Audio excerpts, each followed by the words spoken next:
That's the way it happens. So if you can find your queen cells first, you can take them out. If you've got a hive that you need to requeen, you take that cell and you stick it right inside the comb.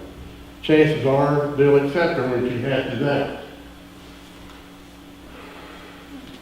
Catch swarms. This would be an easy swarm to catch here. It's in a tree. You can use a bag like what we use for buying crawfish in. I've caught them in that. Put them up there, wrap around their ties, and we've got everything. Right in there, queen and all. It'd be a real easy one. You see how it's hanging down, you just bag that real easy. Or a lot of people take a hive body up there, cut the limb off there with a pair of pruning hooks and drop it down and shake it in that hive body and it'll all drop down in there. Swarming, like I said, it's a natural process of reproduction. They're all going to do it. I don't care how good your bees are to you. They're going to swarm if you don't watch them. In that old book I've got, I'll tell you about in 1865, they called it swarming out. When a hive would just empty out and the guy would go out there 3 or 4 days later and there's nothing in his hive, they called it swarming out. Now we call it rapid colony collapse disorder. They come all kind of names. In 1865, they were having the same problem. Now they're trying to blame it on a virus, which they didn't have back then. A little bug that they got called the viromite. They're blaming it on everything. But in 1865, it was going on then. Just they swarm out, they call it. They didn't like where they were living. When do you start? Well, if you're going to get packages, you need to get everything done by April 1st. 2 reasons for that. The packages, they quit selling the end of April, 1st of May. If you don't, the bees won't have enough time to get everything going before the honey flow in May. They'll still survive, but you just won't get a lot of surplus this year. Like I said, we called today.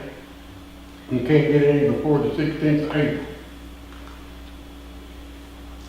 May honey flow is in May, excuse me. You build your own equipment. That's what we're going to do Saturday for everybody that wants to do it. You can purchase conventional hives from Bee Supplier. You can watch sales ads at SoutheastTexas.com. Every now and then you'll see bees, so they just want you to come and get them out of their yard. Their daddy died, their husband left them with all these bees. A lot of them just want you to come and get them. What's it going to cost to get started? Well, we're going to go into that a little later. The top bar hive, get everything ready for bees, is going to cost you right at $100. Then whatever you do for getting bees, this price here was a conventional hive, getting 3 hive bodies, a smoker and everything. And that was 5 years ago, so I know that price has gone up because packages now, instead of being 75 or 85, but we paid at Weaver's. Now they're 115. I asked that lady today, I said, what happened to all the $75 packages? She said, they're all gone. Got diseases and parasites. One of the worst ones is the wax moth. The wax moth is just a regular moth. It loves wax that the bees have had pollen on. If it had never been drawn out, they won't fool with it. They'll crawl over it.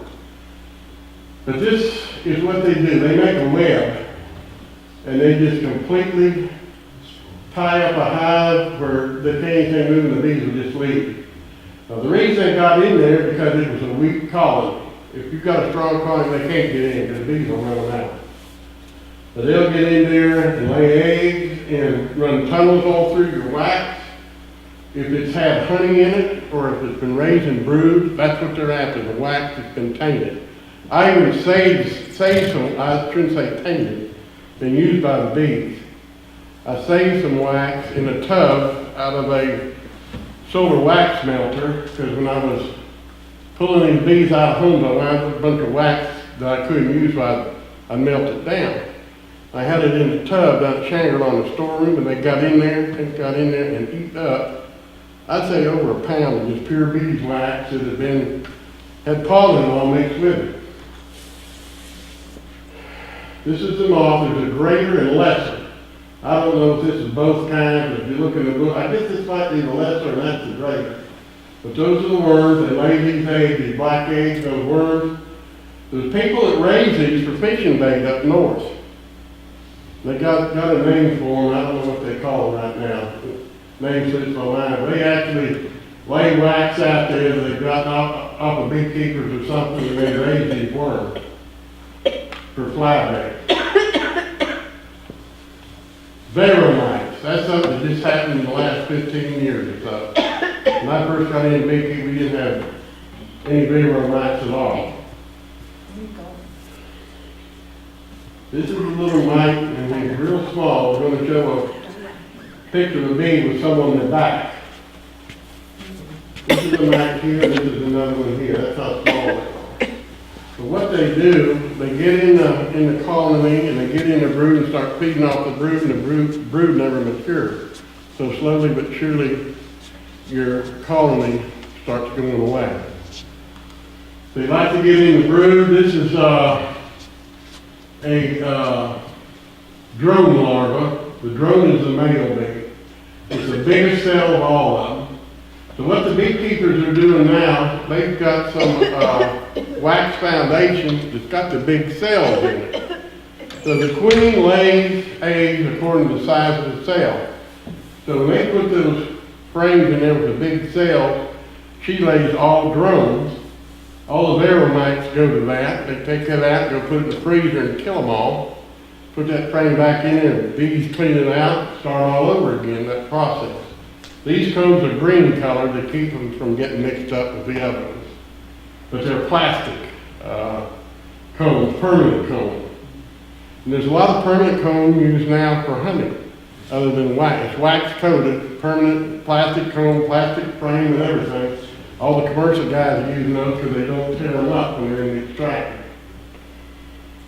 This is the doors to the observation hive down at Shangri-La. This was the year we first installed them. We had to feed them sugar syrup because they didn't have any storage at all. This was about a week after we put them in, wasn't it? Something like that. Now we don't have to feed them because they have enough storage. We do take them out of the observation hive in the winter, put them in a conventional hive, and we've got a bee guard clear back in the back with 4 hives on it. Because they just do better. They can't keep themselves warm in this. There's no way to cluster up because that thing's only about this thick. And they need to cluster up like a basketball in order to keep the queen from dying. These are the 4 hives, way back at the back. We raised cut comb off of it. We thought we were going to be able to sell it to the gift shop. The lawyer said somebody might be allergic to it. So they said just give it away. So I don't know what that means. If we give it away, you're not going to be allergic to it, I guess. Any questions? Let's take a break. We'll go into this part here. This has to do with top bar hives. I'm going to change the program. Y'all come up here and look through the book. I think the preacher opened the restroom and through the door back here, right? Yes. And we'll set the other program in there. If you've got some questions while I'm fooling around up here, I'll ask you what you need to know, if I can help you. I'm going to bring back the list of people who want to be in the class. I think we were trying to go with about 15 people, more or less. The first class being Saturday. I think more than 15 we made.